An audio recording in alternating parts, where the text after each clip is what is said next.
Google Chrome browser দিয়ে আমরা প্রায় অনেক কিছুই সার্চ করে থাকি, কিন্তু গুগল ক্রোম দিয়ে সার্চ করতে গিয়ে আমরা অনেক সময় খারাপ লিঙ্ক অথবা ম্যালওয়্যারের সমস্যায় ভুগি। তো কিভাবে আপনি সেফলি সার্চ করবেন আজকে সেটি দেখাবো।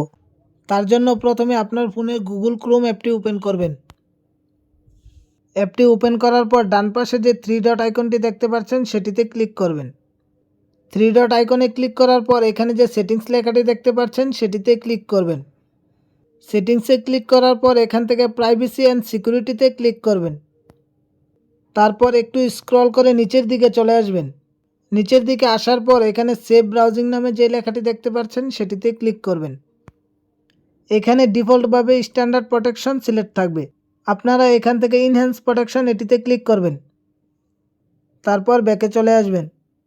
এখন আপনি গুগল ক্রোম দিয়ে যত কিছুই সার্চ করেন আপনি মোটামুটি অনেকটাই নিরাপদ। তো এরকম ইনফরমেটিভ ভিডিও পেতে অবশ্যই চ্যানেলটা সাবস্ক্রাইব করবেন এবং আমাদের পেজটা ফলো দিবেন। সো দেখা হচ্ছে নতুন কোনো ভিডিওতে।